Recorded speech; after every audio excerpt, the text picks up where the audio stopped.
as a teenager, when we first started hearing about the war, and you'd hear about all the bombs and all the people being slaughtered and everything, you know, it was really hard to comprehend.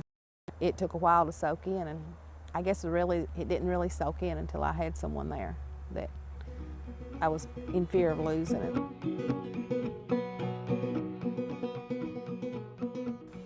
A lot of the people that I was in school with, they were going off to war, and a lot of them didn't come back. I can't remember any particular names, but a lot of them didn't come back.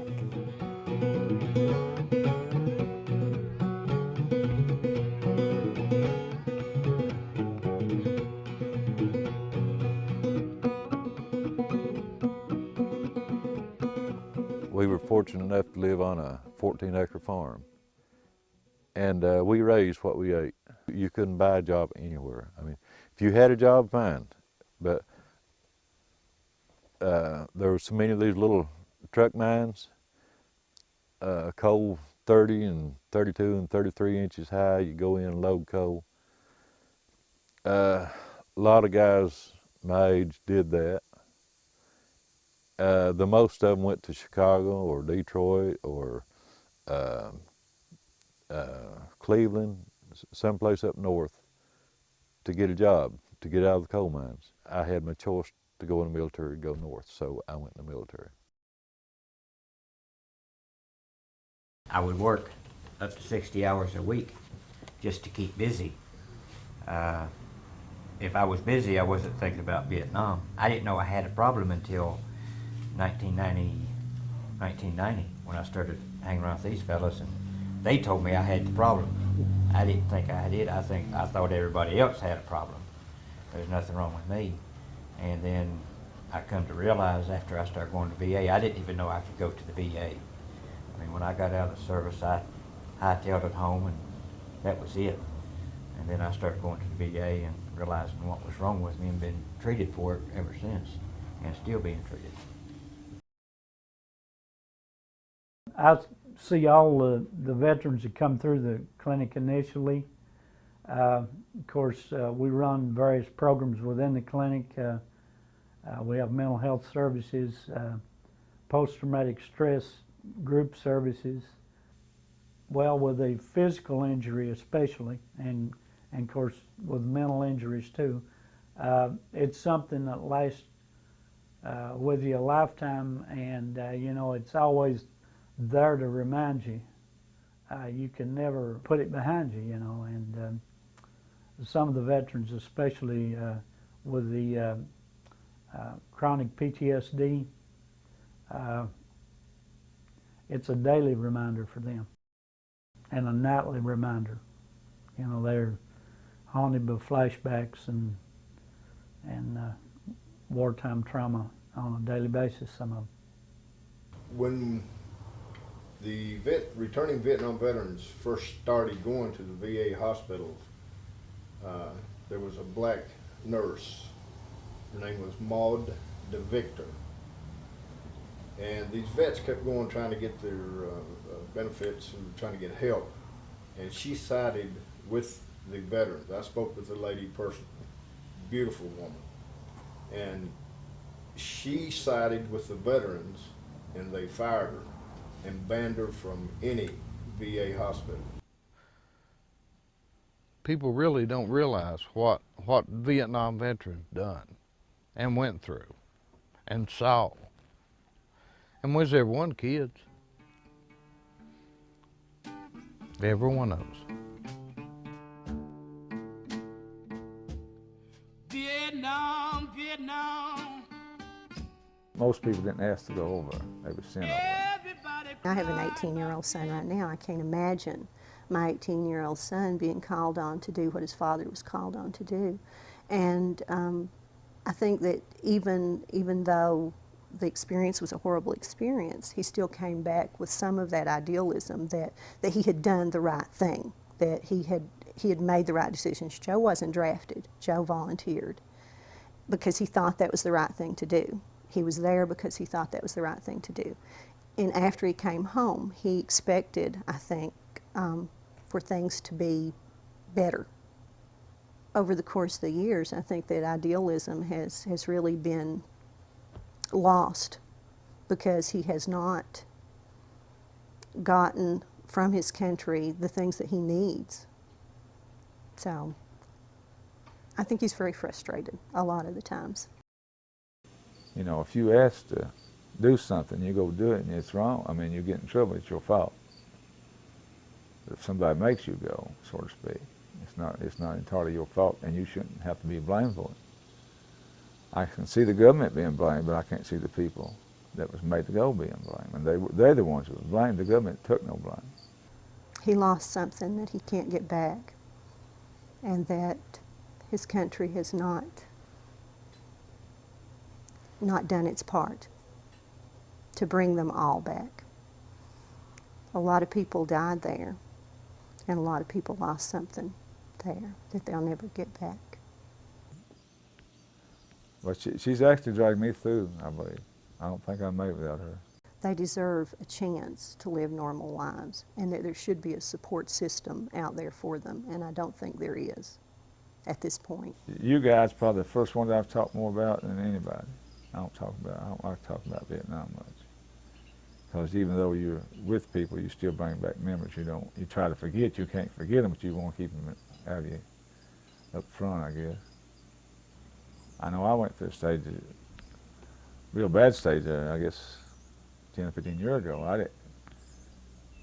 didn't care if my life ended the next day. And I think my family kind of pulled me through it. They cheered when he went away, applauded and declared their love and support. Their tear-streaked cheeks glowed in his memory.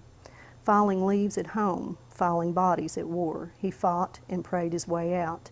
He returned, aged and hardened at 20, penned and honored as a man-child, alive but with something broken inside that was beyond repair. They spit on him when he returned, screamed and called him names, shook their fists and spoke of hate and disgust. He could never forget it or understand. He hitchhiked back to the hills of his home, as poor as any hero could be. The mountains never again felt as safe as they had in childhood. Laughter never came as easily.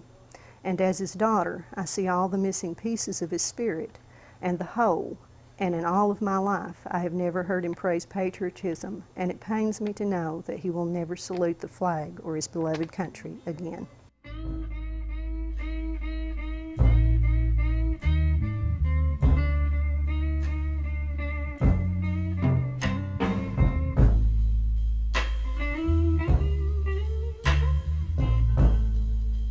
In Vietnam, when you go over there, you get there on a certain date, and 12, 13 months later, you're coming home on that day. So you had a date that you were coming home if you made it to that date. They didn't come back as units, come back by person. One would leave today and one tomorrow and one the next day, that way. You didn't come back as a whole. But we flew into El Toro, California, which is a Marine base, and they issued us khaki uniform, and then put us on shuttle buses and took us to Los Angeles Airport. So we didn't have to encounter any civilians that way. And we went to the bar and got drunk like everybody else, said our goodbyes, and we left. When we arrived in San Francisco in 1968, there were approximately, I'd say, 2,000 people, and they yelled, called us baby killers, son of a bitches, and spat upon us. I actually had a policeman there in San Francisco tell me, he said, look, so we're not protecting you from them, we're protecting them from you. It was a dream I had last night. I was 17 when I went in the service. I turned 18 in Vietnam after I'd done been shot once. And I am 51 years old now. I dream I call him old Castro, stood him on the floor, looked him right in the eye and said, boy, you got to go. I'm tired of your foolishness and And if you don't behave, I'm gonna grab you by your beard. And they put us on tanks, and they took us. And any time they tank a Marine anywhere, that means it's hot, real hot. They tanked us out there, set us off, loaded up the first cab, took the first cab back, left us sitting out there in the middle of nowhere, and we didn't even know what we was even doing. They hadn't even give us orders. They hadn't give us nothing. Our even top sergeant didn't know what was up. We found out real shortly. We fought for 3 days and nights. We had a body count of 620 people. Some guys took those fiberglass sheets out, did, because they were heavy. They weighed a lot. I said, give the extra ones to me, I'll put them on. Because if I hadn't had mine on, I'd be dead today. When I got blowed up this last time, I'd have been dead. Because there's metal sticking through the 3rd layer of that 4. Almost a ½ an inch.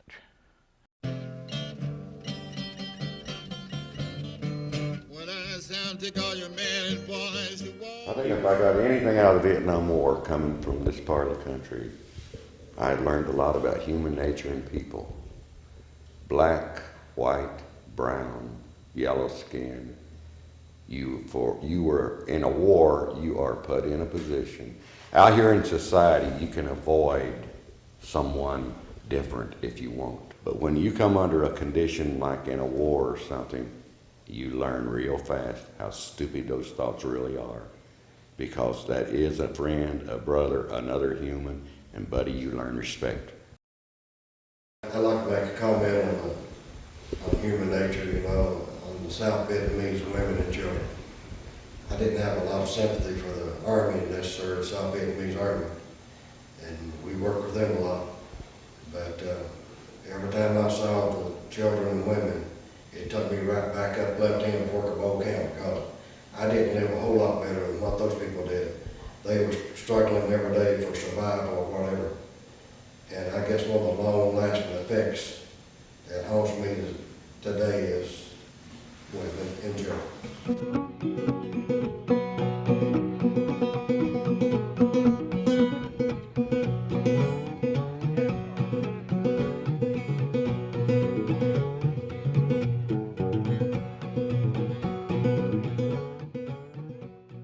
All my life from the day, well, ever since Vietnam, I carried something inside of me that I felt bad that the guys that had died over there, you always question, why did they die? And I didn't. I knew the only person I could communicate with was another Vietnam vet. But when you got 2 Vietnam vets together, we refused to talk about it. But 2 years ago, here in Pound, we had our own Vietnam Veterans Day, put together by Vietnam veterans, organized by Vietnam veterans. In other words, we did our own, no outside source. And I was even apprehensive then about it, what it would be like, what would happen. And I'll have to honestly say, I walked away that day with a closure in my heart and my mind about Vietnam. Well, here I am, waiting for the bird that will take me home. It's been a long, long time. I'm going home, where I can live again. All I left behind is waiting there for me.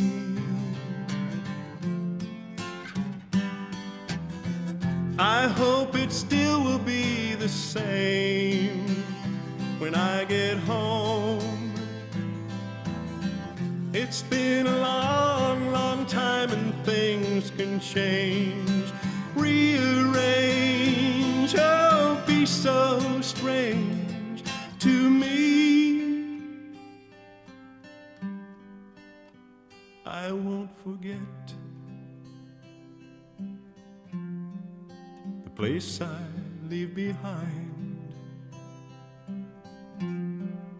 the pain and misery